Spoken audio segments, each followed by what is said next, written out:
Let's get started. So welcome everyone. My name is Daniel Yim. You might have seen me around the Discord as RoarlikeThunder, and I'm going to be presenting today's webinar on inclusive and diverse world building. All right, next slide, please. So what is this? This webinar is going to be a basic introduction into making your homebrew setting more diverse and inclusive, and it will provide you with a basic framework and tools to assess the diversity of your settings and hopefully inspire you to make more inclusive adventures. Next slide. However, I have to caution that this isn't how to create and publish a diverse and inclusive TTRPG product. That requires a lot more work and research and should involve the hiring of cultural consultants. So with that out of the way, let's move on to what we're working with. So where to start? There are problems built into the foundation of D&D that can exclude people or make an unwelcoming environment. And often we're not aware of these things. These problems are partially due to the fact that D&D was built on top of the fantasy genre, and some of it is embedded into the mechanics of the game itself. Next. To be more specific, D&D has wrestled with problems of racial coding, in other words, using hurtful language that people use to describe real-world races to depict fantasy races. It has also struggled with racial essentialism, the idea that an individual's race determines their physical and mental characteristics, and that all members of a race have those same characteristics. More specifically, it struggled with the appropriation of Jewish culture. For example, golems are used interchangeably with constructs, but golems have a specific description and connotation in Jewish culture. Additionally, the term phylactery was appropriated from their faith and is used in a harmful way in D&D. Furthermore, mixed race representation has always been kind of poor. As written, the half-orc and half-elf races encourage the idea that a quantified amount of blood or genes determines whether or not you're a member of a specific race. In other words, the white supremacist idea of a blood quantum. Additionally, the mongrel folk in Curse of Strahd perpetuate the idea from white supremacy that the intermixing of races would result in disabled, unintelligent subhumans. Furthermore, mongrel is actually a slur used against mixed-race people. And lastly, and perhaps most obviously, some of their adventures include harmful stereotypes of real-world racial groups. For example, the Vishtani from Curse of Strahd are stereotypes of the Romani people. All these are linked with sources, and again, you're welcome to spread this and access these links later. So work is being done to remedy these issues, mostly by the broader TTRPG community and a little bit by Wizards of the Coast. Here are examples of people doing the work to make the TTRPG space more inclusive and provide resources to help marginalized groups in the space. Each of these icons are linked directly to their work, and I highly recommend you support all of them if you can. We'll start with the top left. That is Asians Represent. It's a podcast/Discord server talking about Asian representation in the TTRPG field. In the center top is Ableism in TTRPGs. It's a series of blog posts by Faye Onyx detailing ableism in TTRPGs and what players and DMs can do to combat it. On the top right, we have the Black AF roundtables, 3 discussions by Black content creators in the TTRPG space on what it's like to be Black in the TTRPG industry. In the bottom left, we have 3 Black Halflings, a podcast series that discusses TTRPG topics and representation. And for those of you looking for a more mechanical, rules-based solution to help improve inclusion and diversity, on the right, we have the class modifier module, a rules addendum created by Gabe Hicks. Again, all of these are linked, and I hope you will go out of your way to support these individuals because this presentation would not have been possible without their help and resources. All right, next slide. Of course, this begs the question, why make our settings inclusive? Well, the main purpose of the Newbies Discord server is to welcome new players and give them a space to enjoy themselves, and folks are far more likely to do that if they see themselves positively represented in the adventures that they play in. It sends a very clear and direct message of, hey, you're welcome here. Additionally, by making our settings more inclusive and diverse, there are more for players to interact with and engage in. There is more depth for players to become immersed in, and Of course, lastly, having our settings be diverse makes them more vibrant and memorable, because I can guarantee you that my players may not remember their character slaying their umpteenth monster or kobold, but they definitely remember when they met their first trans NPC. Next slide. Here are resources to reinforce the reasons that I listed earlier. I highly recommend that all new DMs and players watch Matt Koval's video on the sociology of D&D, as it skillfully encapsulates the reasoning behind diversifying your settings. All right, next slide.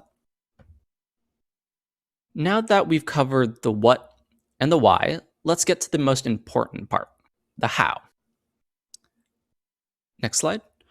So, like most advice for game masters and DMs, you should always start from the players. Next. So here's a quote from Emily Axford of Dimension 20 and NADPOD that encapsulates the approach you should take. In D&D, there are two games going on. One is the story between the characters, and one is the story between the friends playing the characters. You have to be aware of both. So this is saying you should understand what dynamics affect the players, the DM, and the characters. These are typically the spaces or dimensions that can be made more inclusive in your campaign. All of these can influence the campaign that you're playing and may become issues that need to be addressed or topics that players may want to explore. Next. So before we get into specifics, there is one very important thing that I want to bring up. Similarly to what James Mendez-Hodes says in his article, May I Play a Character from Another Race? If one of your players brings up a concern or is uncomfortable with something in your setting, then that is what you work with. Don't dismiss their concerns with, well, some big name D&D star said I could do this, so I'm going to do this. It's much more important to make changes for the people you care about at your table than it is to listen to the rules and guidelines of some nebulous person out there. So, with that being said, how do you start that conversation with your players? Next slide. In order to start that conversation, we need to look at safety tools. The ones that I'll specifically be going over are Lines and Veils and the X card. I also include a link to Consent in Gaming, a wonderful free handout on how to handle consent in games and utilize other tools. Now, this isn't to say that games should not delve into uncomfortable topics, but that players should be able to consent to whether or not these topics are present. They should never be blindsided by something that could potentially be so disturbing and upsetting they feel unwelcome at the table. Furthermore, we emphasize safety tools because without the structure to vocalize concerns, the issues in our campaigns and settings will go unremarked upon, and thus we won't be able to address them. Often enough, the same dynamics that make people uncomfortable are the same dynamics that make people unwilling to speak up or dismissive of their own feelings. So it becomes necessary to provide structure to enable discussion. Now, let's get into the specifics of how to use these tools.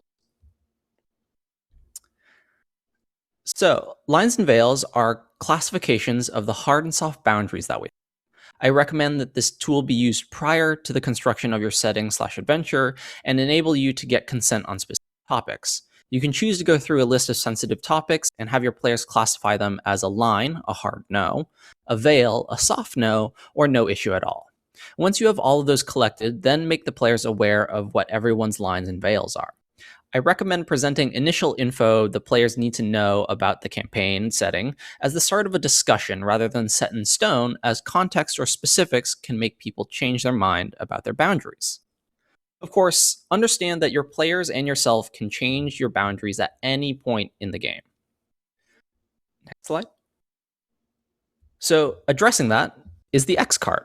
This safety tool can be used mid-game. A player can use the X card to pause the game when they find something too disturbing or overwhelming to enjoy continuing to play. To use this tool properly, you have to understand that it's okay to pause a game at any point for any reason. Then, take the time to figure out if the issue that has arisen is momentary or an ongoing issue. Depending on what the player answers, you'll have to respond differently. Maybe they got upsetting news earlier that day, making something they're normally fine with uncomfortable for that session. However, if their concern is an ongoing one, then you have some work to do. You may need to have a more in-depth conversation about their change in boundaries later, and it could require changing elements of the campaign or setting to accommodate their new boundaries. Don't be precious about plans or foreshadowing or plot. It is better to make changes to include people you care about than to ignore their concerns for the sake of a storyline. In other words, you have to be willing to delete your art. A reminder to please mute yourself in the call during this webinar. And conversely, you don't always have to accommodate their boundaries, but if you truly cannot, then you need to be kind and honest with the player and let them know that. It's better communication to be upfront and open about being unable to accommodate their boundaries than it is to skirt around it or even ignore that boundary. Next slide. So now that you have the framework in which we're building the setting, your understanding of player dynamics, how to make alterations during the game, and the safety tools to engender conversations, let's talk about the nitty-gritty of actually building the world. So we're going to start at the largest scale, axes of discrimination, and move progressively smaller. Next slide. What is an axis of discrimination? These are aspects of your setting's culture and societies that have large differences in power and roles. In this context, we define power to be the ability to control others, and role to be a pattern of behavior that is expected and identifiable.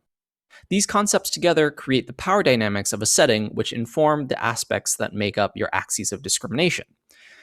There are many of these in the real world that come to mind quickly: race, gender, class, etc. While a truly equitable society with no axes of discrimination is difficult to envision, many of the axes of discrimination that are present in our world aren't necessary in a TTRPG setting. Is racism necessary? What about sexism? Do these really need to exist in your world? They can be unpleasant for players to experience, especially when they may want to escape these oppressive forces in reality. There are tons of horror stories about players being confronted with these when they just wanted to have a fun time playing D&D, so think long and hard about whether you should include them and make sure you have the consent of every player before it comes up in game. I, in fact, argue that the default should be not to include them at all. Remember that classism, meritocracy, mageocracy are all excellent axes of discrimination to focus on if you're worried about accidentally being exclusive or offending. However, you need to be sure that you don't unintentionally conflate them with other axes of discrimination. For example, making an entire race only exist in the lowest class in your setting, or NPCs of a specific sexuality only appearing at the lower end of a majorcratic axis, for example. All right, next slide. So this brings us to the next scale: nations, culture, and races.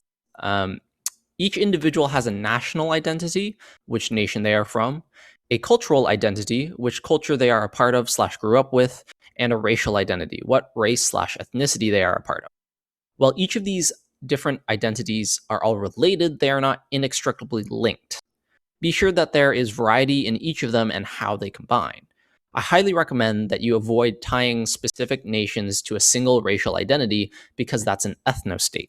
It might be common to have the dwarven nations or the elven lands, but that can be exclusive to many people. Instead, offer the demographics that might be found in each nation.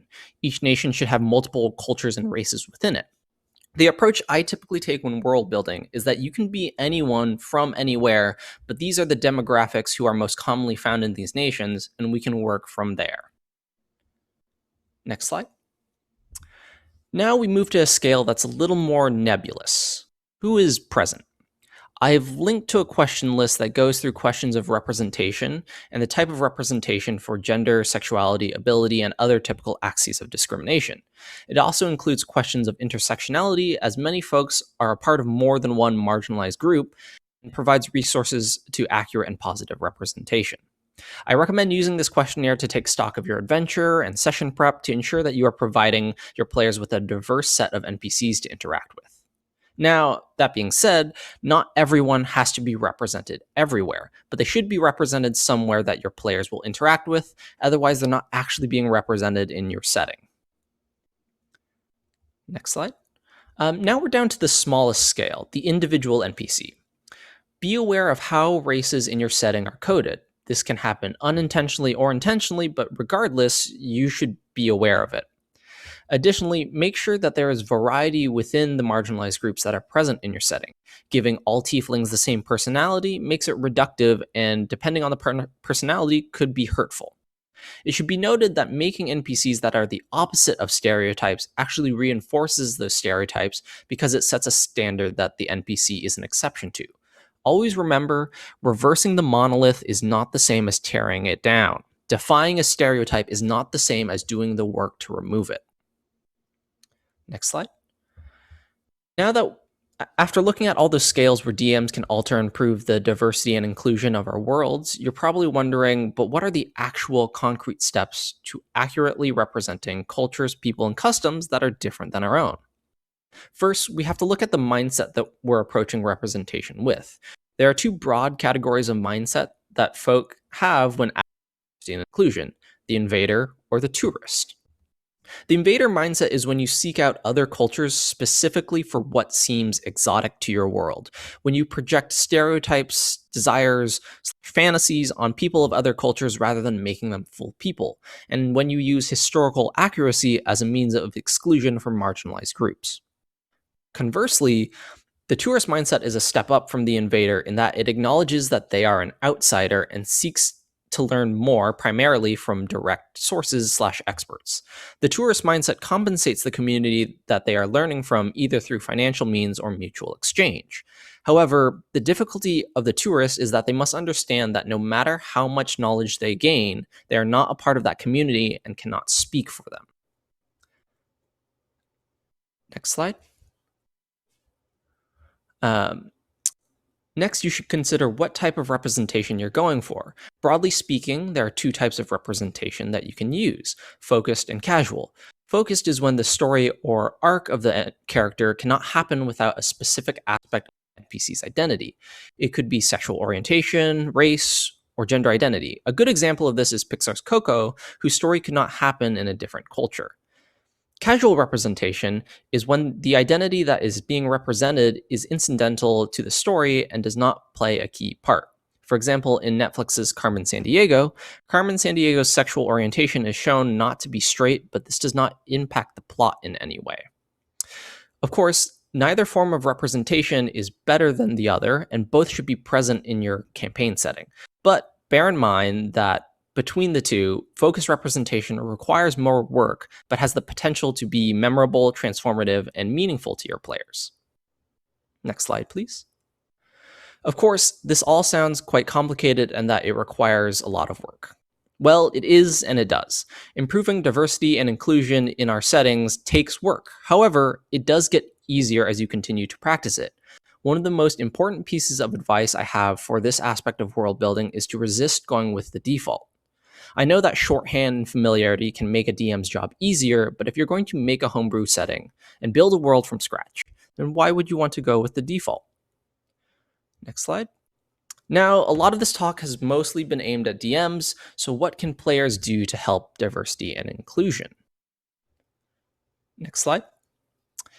It might not seem like much because the world is broadly created by the DM, but there are substantial things that players can do. First and most obvious is to understand everyone's boundaries, including the DM. They are a person too. I have experienced instances where I, as the DM, am comfortable with something, but my players insisted on it. Every time that's happened and I let it go forward, I've regretted it. For example, when I play, my settings do not have racism in it.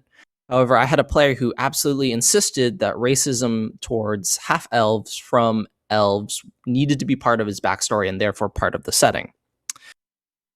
I felt so uncomfortable playing someone racist, especially towards someone who I thought of as a friend, that it kind of ruined the entire session for me. So something I ask of all my players is to understand and respect my boundaries as well. I also mention nuance in this because sometimes the boundaries a player has can be different between the DM and the players. For example, I had one player who wanted her character to have an arc about not being taken seriously despite having experience and expertise, something she struggled with in real life. She had consented that her character would experience that, but some of the other players took that as it's okay to treat her and her character dismissively. The reality is that she had consented to experiencing that from the DM, but not her fellow players. So take time to understand the specifics of people's boundaries and why they may want certain character arcs. The next thing is to make more diverse characters. I like to follow the advice of author N.K. Jemisin. Make your characters people that you would be surprised to have the protagonist, surprised to be the protagonist of a novel.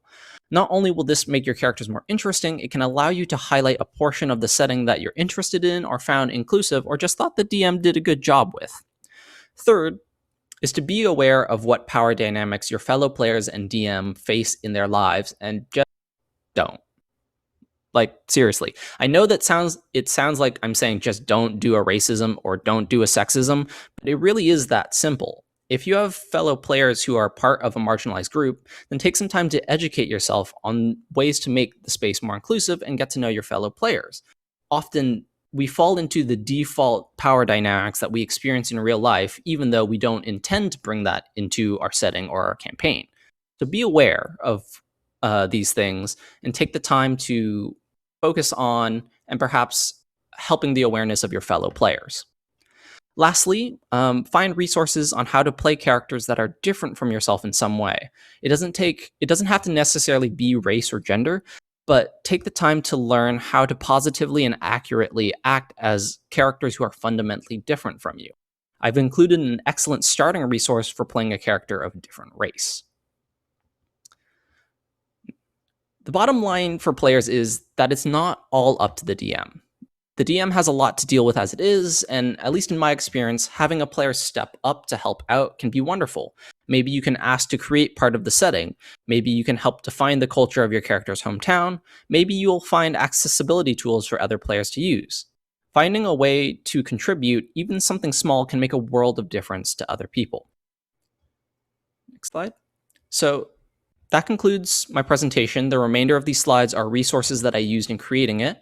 Now you're welcome to leave questions in the chat or unmute and ask me directly.